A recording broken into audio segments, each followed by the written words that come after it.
Next है singular sense. ठीक है, स्टैटिस्टिक्स हमें सिंगुलर सेंस में देखना है क्या होता है। तो प्लूरल सेंस में क्या होता है, जो रॉ डेटा होता है वो प्लूरल सेंस में आता है। ठीक है, सिंगुलर सेंस में क्या होता है, तो उसको कलेक्ट करने के जो मेथड्स आते हैं वो सिंगुलर सेंस में आते हैं कि कैसे वो डेटा को कलेक्ट किया गया। तो जो सिंगुलर सेंस होता है ना, उसमें टोटल 5 स्टेजेस होते हैं। इन 5 स्टेजेस को मिला करके सिंगुलर सेंस बनता है। पहला स्टेज है कलेक्शन, दूसरा ऑर्गेनाइजेशन, तीसरा है प्रेजेंटेशन, चौथा है एनालिसिस और पांचवा है इंटरप्रिटेशन। ठीक है, इसको प्रॉपर ऐसे बोलते हैं, collection of data, organization of data, presentation of data, analysis of data और इंटरप्रिटेशन ऑफ डेटा। डेटा क्या है, जो कि हमारे पास ऑलरेडी है। ठीक है, प्लूरल सेंस में उसी को बेसिक है नहीं, प्लूरल सेंस में जो डेटा है वही यहाँ पे कैसे कलेक्ट किया गया। तो सबसे पहला है कलेक्शन, कि डेटा को कलेक्ट कैसे करते हैं। अब इसके बारे में पढ़ना है हमें आगे अभी।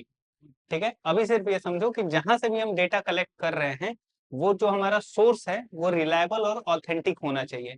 ठीक है, कि ऐसा नहीं हो कि डेटा हम कहीं से भी उठा लाए, किसी से भी पूछ लिया और किसी ने कोई भी नंबर बता दिया, हमने उसको डेटा मान लिया। प्रॉपर अथॉरिटी से, प्रॉपर रिलायबल सोर्स से तुम्हारा डेटा कलेक्ट होना चाहिए कि उस पर भरोसा किया जा सके। जैसे एक होता है सेंसस, कि जनगणना, ये हमें पता करना हो कि इंडिया की पॉपुलेशन कितनी है। तो ऐसे ही कोई रैंडम बोल दे कि 1.4 बिलियन है, तो लगभग में हम बता रहे हैं। बट अगर हम सेंसस उठा के देखेंगे तो उसमें एग्जैक्ट नंबर्स दिखाए जाते हैं जो गवर्नमेंट कलेक्ट करती है। ऐसे ही सैंपलिंग एक मेथड है। फिर आता है कलेक्ट कर लिए डेटा, अब उसका क्या करें, तो अब उसको हम ऑर्गेनाइज करेंगे। ठीक है, तो ऑर्गेनाइजेशन में क्या होता है, तो एडिटिंग, क्लासिफाइंग, कि डेटा को प्रॉपर क्लासिफाई करना है। जैसे सेंसस ही है तो इसमें हमने सबका कलेक्ट कर लिया, अब हम एज के हिसाब से, जेंडर के हिसाब से, लिटरेसी के हिसाब से, रीजन के हिसाब से, हर तरीके से हम इसको अलग अलग क्लासिफाई करेंगे ताकि वो हमारे लिए समझने के लिए आसान हो जाए। फिर आता है प्रेजेंटेशन।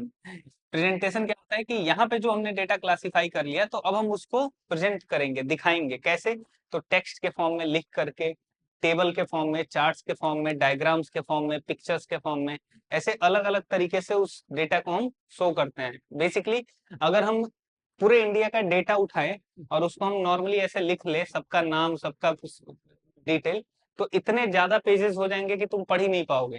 ठीक है, तुमको एक पूरा लाइफ लग जाएगा शायद पढ़ने में। उसी को हमने एडिट, क्लासिफाई किया और फिर उसको ऐसे टेबल्स, चार्ट्स ये सब में दिखा दिया, तो हम एक नजर देख करके पूरा पूरा समझ सकते हैं। फिर अब जब हमने इसको प्रेजेंटेशन बना दिया, तो हम इसको एनालाइज करेंगे, अब हम इसको समझेंगे।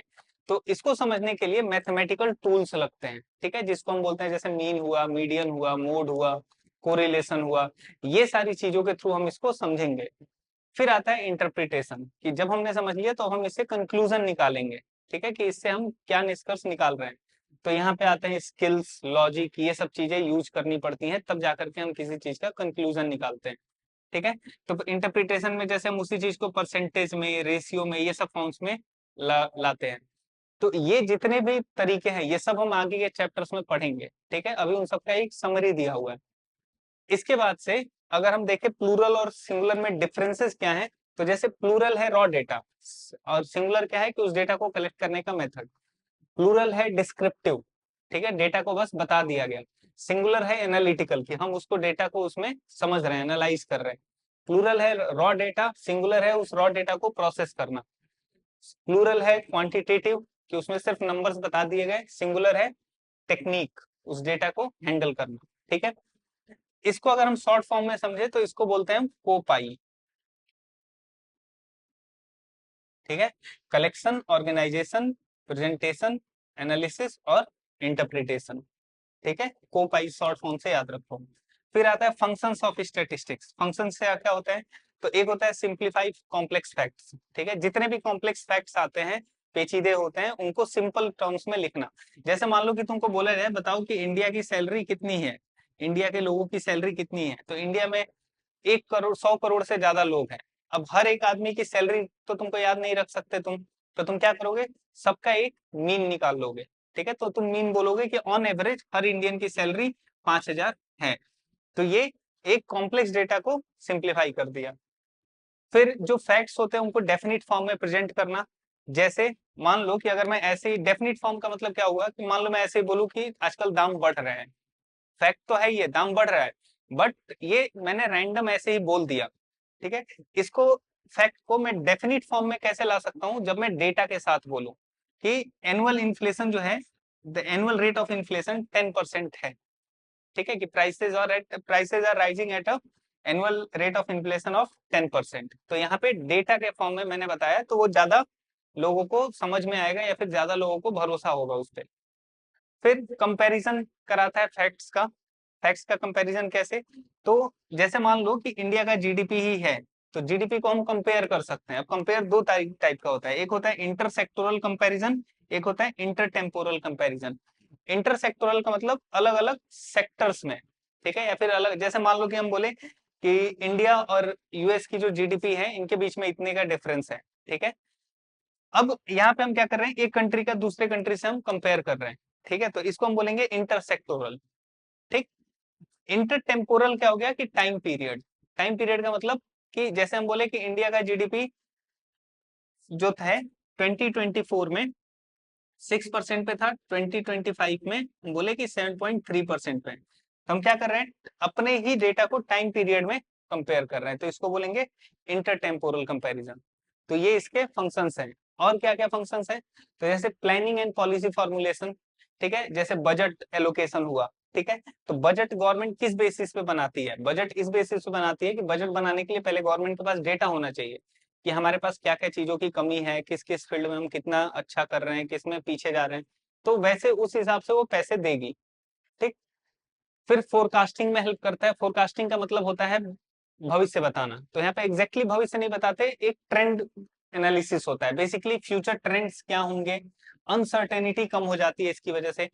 जैसे अगर मान लो कि हम पिछले 5-10 साल का किसी भी चीज का डेटा जब हम लगातार देखते आते हैं, तो हमें आइडिया लग जाता है कि अगले साल क्या होगा।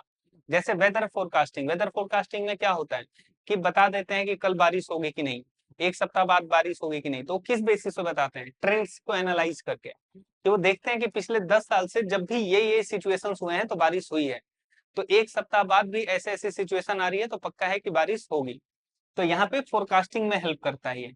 इसके अलावा जितने भी हाइपोथेसिस होते हैं, हाइपोथेसिस का मतलब जो थियरीज होती हैं, उन थियरीज को फॉर्मुलेट करना और टेस्ट करना, उन थियरीज को बनाना और उनको टेस्ट करना, ये भी इसका काम होता है। जैसे मान लो कि मैंने एक थियरी बनाई कि अगर मैं रेलवे के प्राइसेस बढ़ा दूं तो जो रेलवे में आने वाले लोग हैं, पैसेंजर हैं, वो कम हो जाएंगे, ये मैंने थियरी बना ली। अब ये जो थियरी है ये रियल कंडीशन में ट्रू होगी या फॉल्स होगी, तो ये कैसे चेक करेंगे, तो ये अलाउ करके ये हम पॉलिसी को एग्जीक्यूट करके फिर टेस्ट कर सकते हैं। तो जितने भी हाइपोथेसिस होती हैं, थियरीज होती हैं, उनको फॉर्मुलेट करना और टेस्ट करना। फिर जो इंडिविजुअल नॉलेज है और जो एक्सपीरियंस है उसको बढ़ाता है। जब हम ये सारी चीजें करते हैं ना, तो हमारा नॉलेज, हमारा एक्सपीरियंस, ये सब बढ़ता जाता है। तो इससे फिर हम और नई थियरीज और नए कॉन्सेप्ट्स लागू करते हैं और लेकर के आते हैं। तो ये इसका फंक्शन हो गया। अब स्कोप और इम्पोर्टेंस में अगर हम देखें तो इकोनॉमिक्स, स्टैटिस्टिक्स का इम्पोर्टेंस कहाँ कहाँ पे है, तो सबसे पहला है इकोनॉमिक्स। 3 मेजर एरियाज है, उनमें से एक है इकोनॉमिक्स। इकोनॉमिक्स में क्या है कि जितने भी इकोनॉमिक प्रॉब्लम्स हैं उनको समझना, उनको सॉल्व करना, ये इसका काम है। कैसे, जैसे पॉवर्टी हुआ, इन्फ्लेशन हुआ, अनएम्प्लॉयमेंट हुआ। इन्फ्लेशन का मतलब प्राइसेस का बढ़ना, किसी भी चीज के प्राइसेस का बढ़ना। तो गरीबी है, इन्फ्लेशन है, अनएम्प्लॉयमेंट है, तो ये क्यों है, किस रेट से बढ़ रहा है, क्या क्या रीजंस है, ये सब समझना। फिर मार्केट स्ट्रक्चर को समझना कि जितने भी हमारे, जैसे मान लो परफेक्ट कंपटीशन में मार्केट कैसा परफॉर्म कर रहा है, ओलिगोपोली हो तो मार्केट कैसा परफॉर्म कर रहा है, मोनोपोली हो तो मार्केट कैसा परफॉर्म कर रहा है। ये इनके भी फॉर्म्स हम आगे पढ़ेंगे कि जैसे मोनोपोली होता है, मान लो एक ही आदमी मार्कर बनाने वाला पूरी इंडिया में, मैं अकेला हूँ, तो मेरा मोनोपोली है, मैं प्राइसेस जितना मन उतना ज्यादा रखूंगा, मुझसे ही लोग खरीदना पड़ेगा, तो ये मोनोपोली हो गया। तो ऐसे ही अलग अलग मार्केट स्ट्रक्चर में लोग कैसे काम करते हैं। फिर मैथमेटिकल रिलेशंस बनाना, जैसे cause and effect. Cause and effect क्या होता है, मान लो जैसे हमने पढ़ा है कि प्राइसेज अगर किसी भी चीज के राइज किए तो उसके डिमांड क्या होंगे, घट जाएंगे, कम हो जाएंगे। तो ये कॉज एंड इफेक्ट रिलेशन है कि एक कॉज की वजह से दूसरे चीज पे इफेक्ट पड़ा। फिर इकोनॉमिक लॉज को बनाना, जैसे मान लो कि लॉ ऑफ डिमांड हुआ, लॉ ऑफ इलास्टिसिटी हुआ, ये सब के सब यहीं से स्टैटिस्टिकल जनरलाइजेशन के थ्रू ही बनाए गए हैं। स्टैटिस्टिक्स ने ही हेल्प किया इनको बनाने में। फिर जितने भी इकोनॉमिक कंसेप्ट्स हैं उनके बिहेवियर को स्टडी करना, जैसे मान लो प्राइसेस है, ठीक है, कंजम्पशन है, प्रोडक्शन है, इन सब चीजों को स्टडी करना कि कैसे प्राइसेस, प्रोडक्शन, कंजम्पशन, ये सब कैसे काम करते हैं। फिर प्राइस एनालिसिस, इसमें जो स्टैटिस्टिकल सर्वेज होते हैं स्टैटिस्टिक्स से रिलेटेड, उनमें हम देखते हैं कि कैसे कोई प्राइस है, प्राइस थियरी, प्राइस पॉलिसी, इनको स्टडी करते हैं और देखते हैं कि कैसे इनकी वजह से इन्फ्लेशन जो है वो अफेक्ट होता है, ठीक है, या फिर डिफ्लेशन कैसे अफेक्ट होता है, इनकी वजह से कैसे प्राइसेस राइज करते हैं। तो ये हमारा स्कोप और इम्पोर्टेंस है। तो इम्पोर्टेंस इकोनॉमिक्स में हो गया। अब है इम्पोर्टेंस इन बिजनेस। बिजनेस में क्या इम्पोर्टेंस है इसका? कोई भी आदमी अगर एक बिजनेस सेटअप कर रहा है कहीं पे भी, तो वो ऐसा नहीं है कि सीधे गया और उसने वहां पे किसी भी चीज का बिजनेस स्टार्ट कर दिया। अगर उसके पास पैसे हैं, कैपिटल है, और अगर वो बिजनेस स्टार्ट कर रहा है, तो वो पहले बहुत सारी चीजें करेगा और उन चीजों में स्टैटिस्टिक्स उसका हेल्प करेगा। कैसे करेगा? तो जैसे मान लो बिजनेस यूनिट को स्टेब्लिश करना, तो कितना पैसा लगाऊं, कितना बड़ा बिजनेस होना चाहिए, किस लोकेशन पे होना चाहिए, ठीक है, ये सारी चीजें कौन बताएगा उसको? स्टैटिस्टिक्स हेल्प करेगा। कैसे हेल्प करेगा? कि मान लो कि किस लोकेशन पे होना चाहिए, ठीक है, तो अब स्टैटिस्टिक्स बताएगा। मान लो उसके पास ऐसा कोई सामान हो जो कि बच्चों के लिए बना रहा हो, तो फिर वो सर्वे करेगा, पता करेगा कि किस एरिया में बच्चे ज्यादा रहते हैं, तो वो सर्वे स्टैटिस्टिक्स के थ्रू करेगा, तो वहां से उसको एक प्रॉपर लोकेशन मिल जाएगा। फिर ऐसे मार्केटिंग स्ट्रेटेजी, उसके लिए पायलट सर्वे होता है जब हम किसी भी चीज को बहुत बड़े लेवल पे करना चाहते हैं, लेकिन बहुत बड़े लेवल पे करने से पहले हम उसको छोटे लेवल पे एक बार ट्राई कर लें, ठीक है, और फिर वहां से हम तो उसको हम बोलते हैं पायलट सर्वे, ठीक है। तो छोटे लेवल पे किसी चीज को ट्राई करने को पायलट सर्वे बोलते हैं। तो मार्केटिंग स्ट्रेटेजी क्या होना चाहिए, कैसे मार्केटिंग करना है, कितने प्राइसेस पे लोग कितना डिमांड करेंगे, ये सब कुछ पता करना। लोगों का जो खर्च करने का जो बिहेवियर है, जो एक्सपेंडिचर बिहेवियर है, वो सब पैटर्न पता करना। फिर डिमांड को एस्टिमेट करना कि इस लोकेशन से या फिर जहां जो भी मैं बिजनेस स्टार्ट कर रहा हूँ, वहां पे मेरे बिजनेस का कितना डिमांड आ सकता है। प्रोडक्शन प्लानिंग करना, production planning in the sense कि अगर मान लो कि यहाँ पे डिमांड हो 100 चीजों का, मान लो मार्कर्स ही बन रहे हैं, 100 मार्कर्स का डिमांड हो, लेकिन मैंने रॉ मटेरियल मंगा लिया 500 मार्कर्स के लिए या फिर सिर्फ 70 मार्कर्स के लिए, तो या तो मेरा शॉर्टेज पड़ेगा या तो मेरा वेस्ट जाएगा अगर ज्यादा मंगा लिया तो ये सब ना हो, तो ये सब प्लान करना। क्वालिटी कंट्रोल, जब हम टाइम टू टाइम चार्ट्स ये सब बनाते रहते हैं, कब कैसा क्वालिटी का निकला, तो उसमें हेल्प करता है। अकाउंट्स और ऑडिटिंग को समराइज करना, उनको चार्ट, ग्राफ, टेबल, ये सब फॉर्म में रखना, ये सब में हेल्प करता है। गवर्नमेंट को कैसे हेल्प करता है? तो पहले के जो रूलर्स होते थे वो एक लिमिटेड वे में इसका यूज करते थे, लेकिन आज की जो गवर्नमेंट है वो इसका एक्सटेंसिव यूज करते हैं। मतलब बिना स्टैटिस्टिक्स के आज के टाइम में कोई भी गवर्नमेंट फंक्शन नहीं कर सकती। तो जितने भी वेलफेयर स्कीम्स हुए, जितने भी एडमिनिस्ट्रेशन को रन करने के तरीके हुए, वो सब कुछ स्टैटिस्टिक्स में हेल्प करता है। इसके अलावा जितने भी इकोनॉमिक पॉलिसीज बनेंगी उसमें स्टैटिस्टिक्स हेल्प करता है। पेइंग कैपेसिटी लोगों की कितनी है, लोग किसी भी चीज पे कितना पे करने को तैयार है, गवर्नमेंट उसके बेसिस पे टैक्सेस लगाएगी, इनडायरेक्ट और डायरेक्ट टैक्सेस। इसके अलावा आज के टाइम में पब्लिक ओपिनियन हर चीज में लोग ढूंढ रहे हैं कि हर चीज के कोई भी अगर हम काम, कोई भी पॉलिसी लाने जा रहे हैं, तो उसमें पब्लिक ओपिनियन क्या कह रही है, पब्लिक क्या उसमें समझ रही है। तो पब्लिक ओपिनियन को जानने का एक तरीका है स्टैटिस्टिक्स। नेक्स्ट आता है लिमिटेशंस, ठीक है। लिमिटेशंस क्या होते हैं? तो अब ये स्टैटिस्टिक्स के हमने फायदे तो देख लिए कि स्टैटिस्टिक्स इतने सारे फंक्शंस हैं, इतने सारे लोगों की हेल्प करता है, लेकिन इसके लिमिटेशंस हैं। लिमिटेशंस क्या है? हर कोई भी सब्जेक्ट परफेक्ट नहीं होता या फिर फुल प्रूफ नहीं होता। इसमें क्या क्या कमियां हैं? तो सबसे पहले तो ये किसी भी क्वालिटेटिव पार्ट को नहीं देखता, ये सिर्फ और सिर्फ क्वांटिटेटिव पार्ट को देखता है। If it is in numbers then statistics will use it, if it is qualitative, ये बहुत ईमानदार काम करने वाले लोग हैं या फिर बहुत हार्ड वर्किंग है, ये सबसे कोई मतलब नहीं है। कभी भी ये इंडिविजुअल्स को स्टडी नहीं करता, ये हमेशा ग्रुप को स्टडी करता है, हमेशा एवरेजेस निकालता है, ठीक है। एक आदमी की सैलरी कितनी है, राम की सैलरी कितनी है, उससे स्टैटिस्टिक्स का कोई मतलब नहीं है। पूरे इंडिया की सैलरी कितनी है, उससे इसको मतलब है। इसका मिसयूज बहुत ज्यादा होता है, ये अभी पढ़ेंगे, इसका भी एक स्टोरी है वो बताऊंगा। फिर आता है ये ट्रू तो होता है लेकिन सिर्फ और सिर्फ एवरेज के सेंस में, ठीक है। चलो यहाँ पे मिसयूज का मतलब समझो।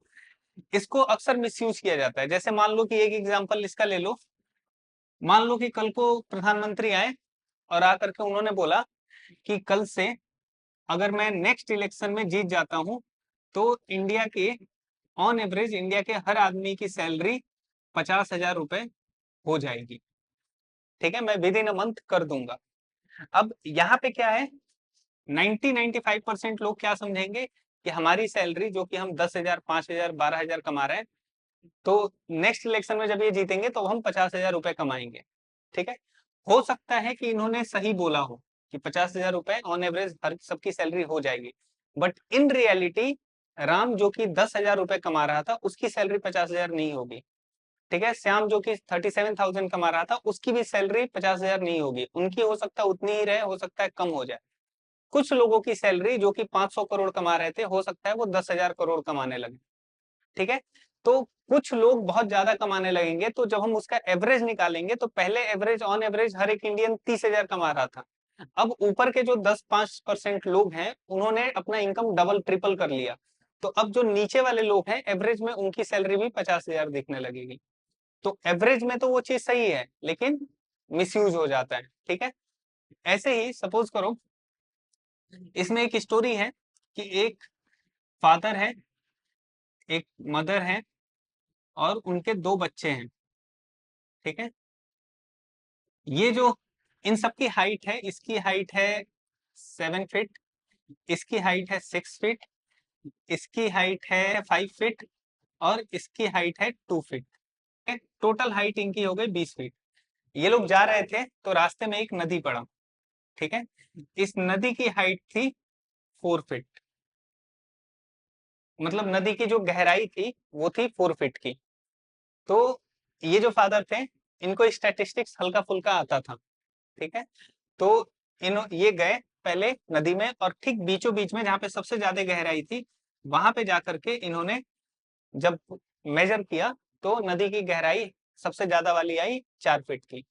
फिर ये वापस गए, इन्होंने स्टैटिस्टिक्स का यूज किया, इन्होंने सबके हाइट को ऐड किया और फिर मीन निकाल दिया 4 से डिवाइड करके, तो सबकी height on average I 5 feet. ठीक है, तो अब सबकी हाइट आ गई ऑन एवरेज 5 फीट। अब इन्होंने क्या बोला कि हम सबकी हाइट 5 फीट है तो हम आसानी से ये नदी क्रॉस कर सकते हैं।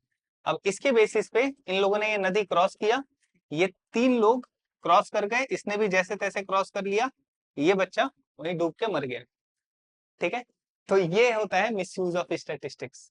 अगर सही से ना यूज किया जाए तो ये ऐसे छोटे लेवल पे लगता है कि स्टैटिस्टिक्स से कोई क्या ही गलत कर लेगा, लेकिन जब बहुत बड़े बड़े लेवल पे ये स्टैटिस्टिक्स का यूज किया जाता है ना, इससे जब ग्राफ चार्ट्स ये सब चीजें बनाई जाती हैं तो इनका बहुत ज्यादा मिसयूज किया जा सकता है। ठीक है, और एक्चुअल में किसी भी कंट्री के 90-95% लोगों को स्टैटिस्टिक्स नहीं आती।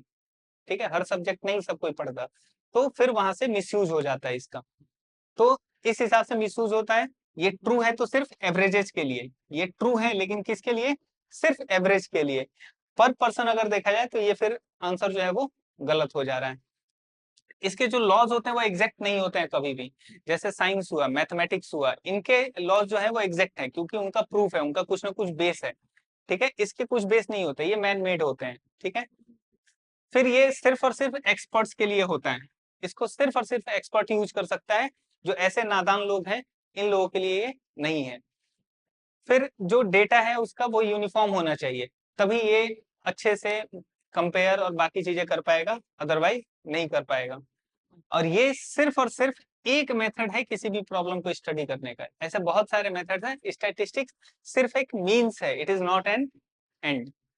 ठीक है, फिर आता है डिस्ट्रस्ट ऑफ स्टैटिस्टिक्स। क्या क्या आता है इसमें कि क्या क्या कॉज है जिसकी वजह से स्टैटिस्टिक्स पे लोगों का डिस्ट्रस्ट हो गया है। तो सबसे पहला कि इनकम्प्लीट नॉलेज, पूरी नॉलेज नहीं होती किसी को। Unrealistic assumptions. ठीक है, अनरियलिस्टिक एजम्पशंस क्या होते हैं, जैसे मोदी जी जब आए थे तो उन्होंने क्या बोला था कि अगर मैं आ गया तो मैं सबके अकाउंट में इतने पैसे काला धन इतना वापस लाऊंगा कि सबके अकाउंट में 15-15 लाख चले जाएंगे।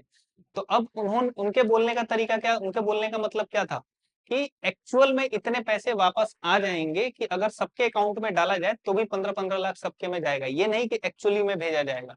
लेकिन लोगों ने क्या एज्यूम किया कि हम सबको 15-15 लाख मिलेंगे, जो कि नहीं मिले। फिर डेलिबरेट मिसयूज होता है इसका, बार बार मिसयूज किया जाता है। ठीक है, आज के टाइम में जितने भी नेता वगैरह हैं, जितने भी पॉलिटिशियंस हैं, इसका मिसयूज करते हैं हमेशा, हर इलेक्शन में मिसयूज होता है। मतलब अगर इसका बड़े लेवल पे सबसे ज्यादा अगर तुमको मिसयूज देखना है तो वो है इलेक्शंस। ठीक है, इसके अलावा कंपनीज वगैरह भी यूज करती हैं लिमिटेशंस लोग इग्नोर कर देते हैं, ये सारी लिमिटेशंस लोग इग्नोर करके स्टैटिस्टिकल डेटा को ट्रू मान लेते हैं। और रॉन्ग एप्लीकेशन, जैसे यहाँ पे अप्लाई करना गलत था, तो गलत जगह पे गलत चीजें अप्लाई कर लेते हैं। कैसे इसको रिमूव किया जाए, कैसे इसको सही किया जाए, तो हमेशा लिमिटेशंस को ध्यान में रखो, सिर्फ क्वालिफाइड एक्सपर्ट ही इसका यूज करे, ठीक है।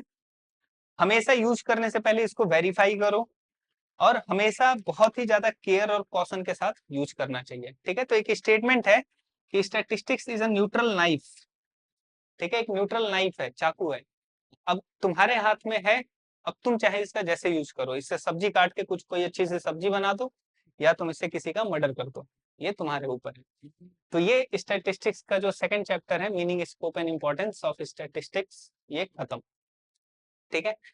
अब इसमें कोई डाउट हो तो बताओ।